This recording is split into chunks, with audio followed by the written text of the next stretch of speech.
What's up, guys? Welcome back to the channel. Here we are with another reaction. In this, we have British passive aggressiveness, the polite way to be rude. I'm excited to jump into this just based off the title alone. Passive aggressiveness. I love some passive aggressiveness. Before we dive in, if you happen to enjoy it, please don't forget to subscribe. Give the video a thumbs up. Also, if you'd like to support this channel by becoming a member, all you gotta do is smash that join button to receive your exclusive benefits. Let's see how the British do it. In this video, I'm going to talk about how the British use passive aggression, as there's a common perception that we're really quite masterful at this bad communication habit. If you're new here, welcome. I make videos about the unspoken codes and unconscious behaviors that exist in English-speaking culture.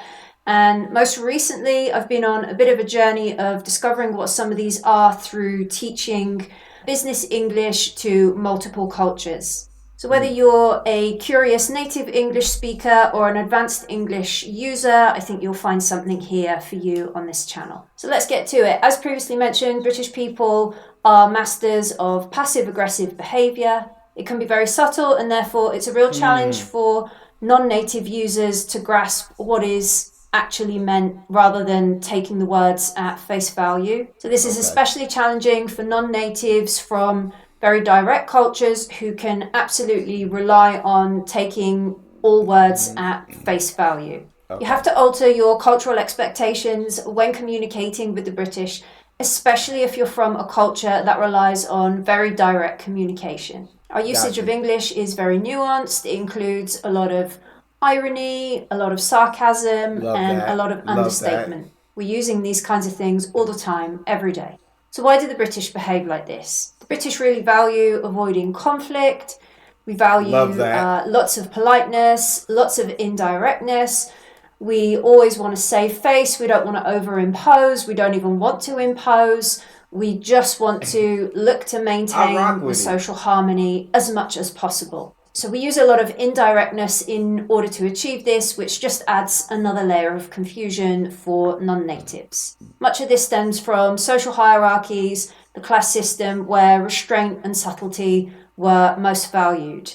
I am going to do a video sometime soon that's about reading between the lines, and this is really designed for non-natives to increase their skills and increase their abilities to try and decode the actual meanings behind many of these messages, phrases and sentences that British people are using. So if you've not hit... I will say I've seen videos in the UK, like British humor and stuff like that, but also where sometimes it do be hard to decode whether it's rudeness or it's politeness or it's what's going on. Like, even I feel like I'm still gullible here in America, where it's probably much more simple when people are being sarcastic. Sometimes I'll actually believe what they're saying, and then they'll be like, "Bro, I was being sarcastic," and I'm like, "Oh, my bad. I thought you were being serious." There's sometimes I don't fall for it every time. Don't come at me. But yeah, I'm sure the British do it to a level, the irony, the sarcasm, the understatements, all of that to a level where I probably would fall for it every time if they say it. If they're really good at it, which I'm sure the British are, I probably fall for it every time. Yes. But I love some sarcasm. Sarcasm, I find absolutely hilarious. I really love irony. I find hilarious. I love British humor. So let's hear more about it. Yeah, I'll need that lesson of reading between the lines, decoding when the sarcasm and irony is coming.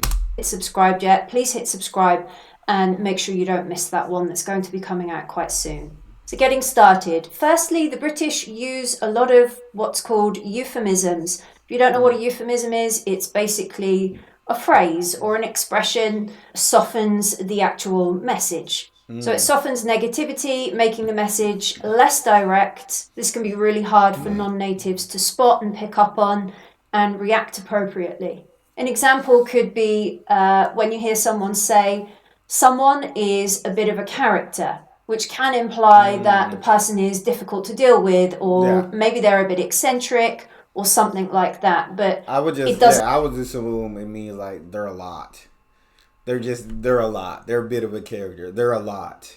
That if I heard that, that's where my brain would automatically go. Doesn't necessarily mean that they're a great person and they are, in fact, a really, really great character. Probably there's something a little bit odd or strange about them. But again, you have to pick up on tone and context, and I'm going to touch more on this in my Read Between the Lines video. So Okay. another example of a British person Let's see. softening a message by using one of these particular phrases would be, maybe you've invited them to a social event or some kind of business event that's not compulsory, and the response you get from this person is simply, I'll let you know.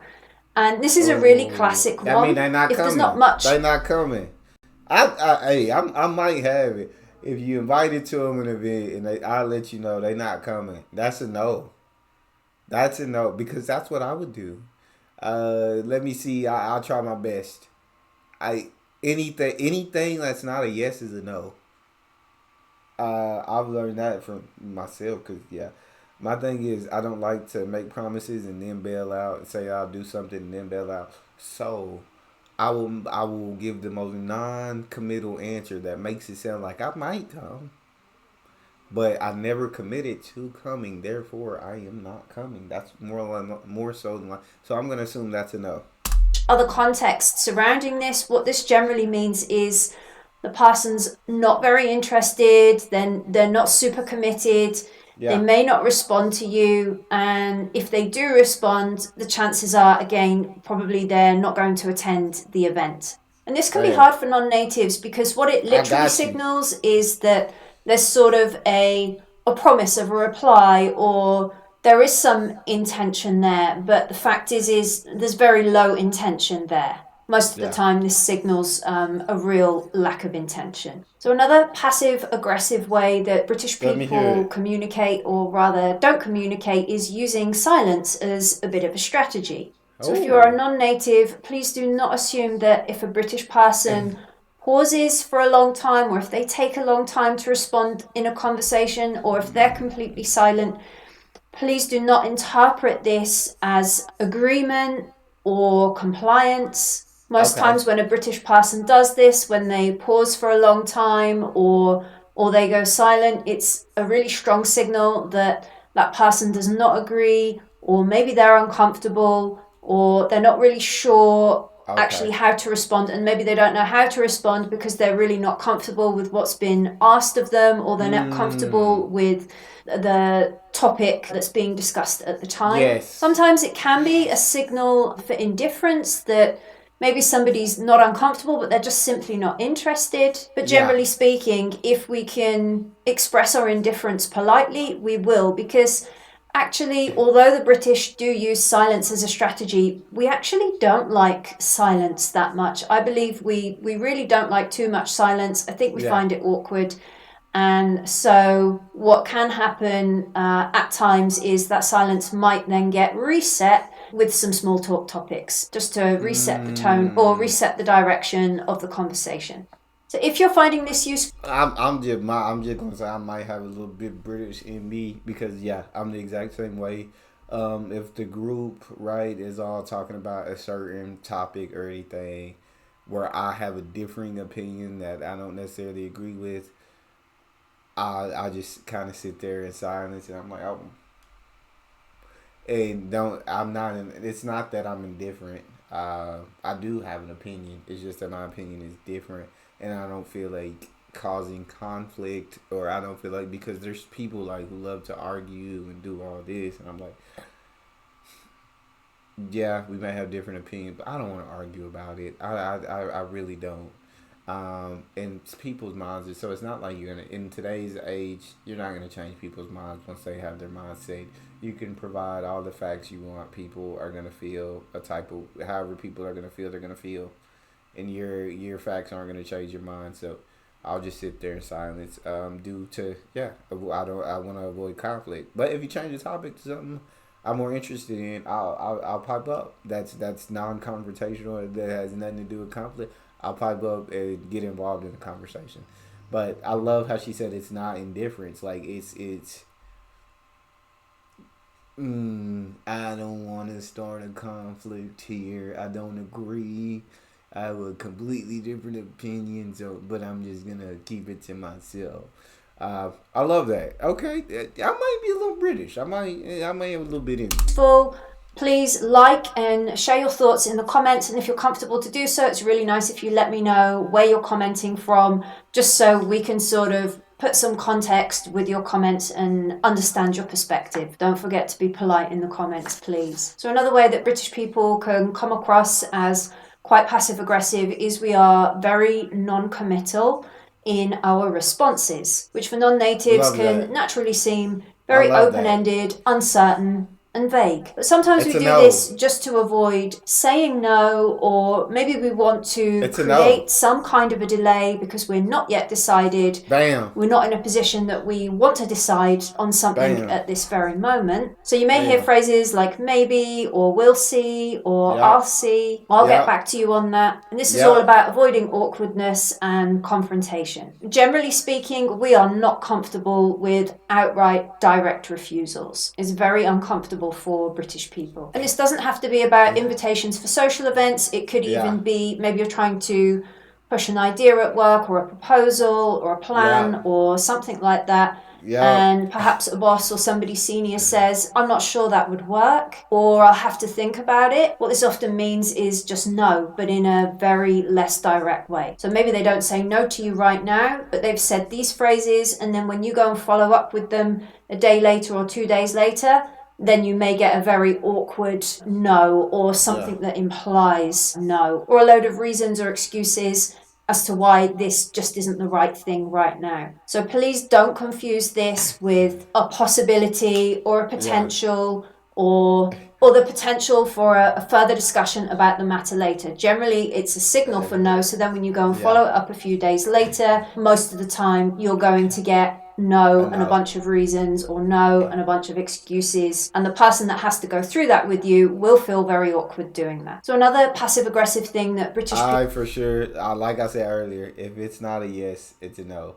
As one who loves to give non-committed answers, if it's not a yes, it's a no. Maybe, we'll see. Let me think about it. Let me get back to you.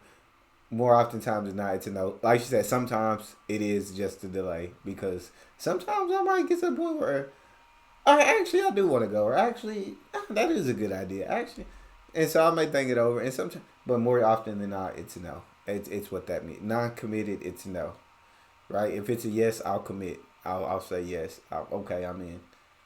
But anything I got you, Brits. I understand you. I understand you.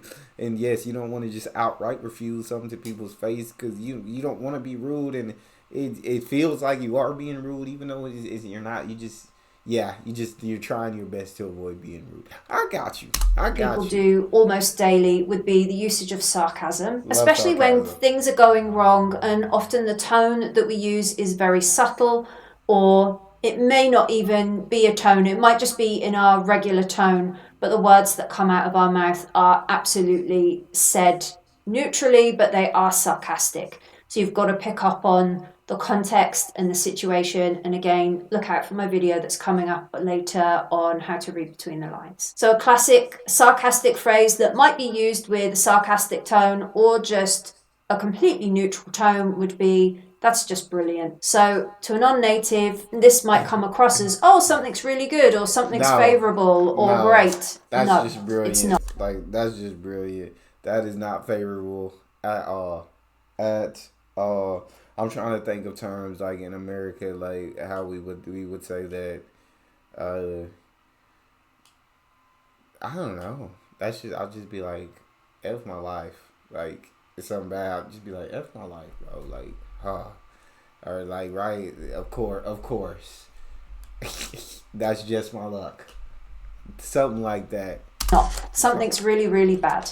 But again, pay attention to the situation, the context, look at a person's body language. Another way that British people use passive aggression is through polite criticism. So this is when our negative message is wrapped up in very polite language. And sometimes this often sounds like a suggestion, but the real meaning behind the suggestive language is actual very strong advice. So if you hear suggestive language like, could, would, might, ought to. That's suggestive language, suggestive modal verbs, and these are being used to give you strong advice. It's not that they're for suggestion. So a classic way that British people do this would be something like, I think you might want to consider this. So this is a classic way of telling somebody they're wrong or they've done something wrong. The fact that we've used suggestive modal verbs, it's a cover for strong advice. It's not something that you should really take as optionally. You should take it as strong advice, especially if it's from a boss. So of course, absolutely, they do need to do something different. They do need to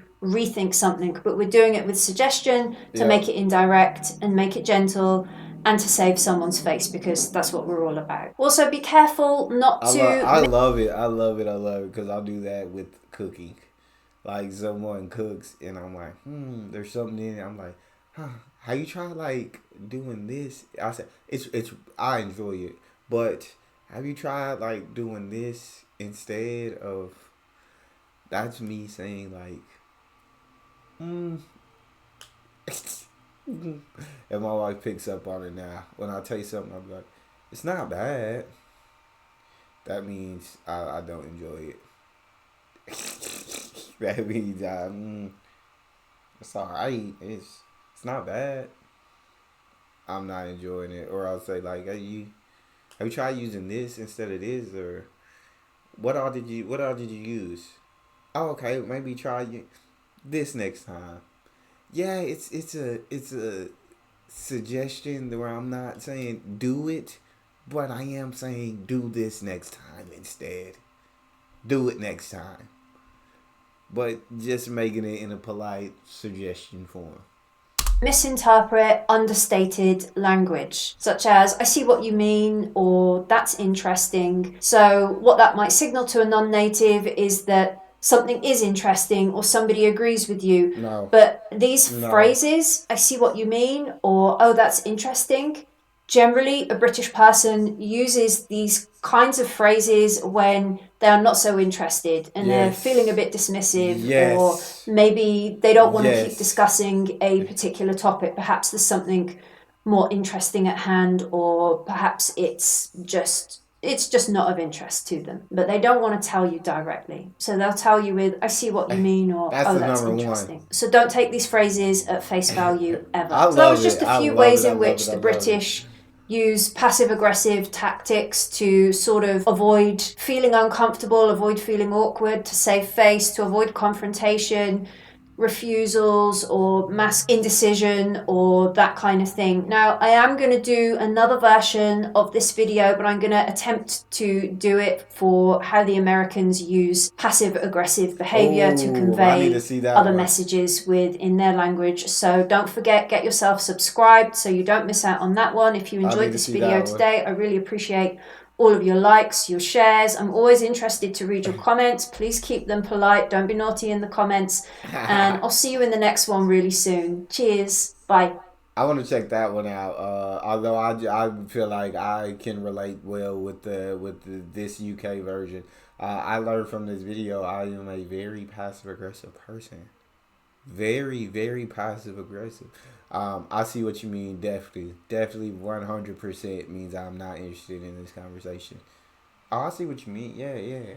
Oh, that's cool. That's really no, that means I'm not interested at all. If I'm interested, I'll pipe up and be like, start giving my input on certain things. If I'm just like, oh, really? Oh, that's awesome. Are you serious? I see what you mean. That's all means I'm not locked into this conversation. I'd rather talk about something else. If I'm interested in the conversation, like I said, I'll give personal anecdotes like, oh, are you serious? Last week I was doing the exact same thing and this happened to me or this happened. I'll pipe up, like talking about cooking. Oh, dang. I've always thought about wanting to try this recipe. So I'll talk about like myself and what I want to do more inside of a conversation that I'm interested in. More so if I'm just like questioning or just, oh, that's awesome. I see where you're coming from. That makes sense. Oh, really? That means I'm not interested. There might be some British in me after all. That's all we have. If you guys enjoyed, please don't forget to subscribe. Give the video a thumbs up. Check out the next one. I'll see y'all next time.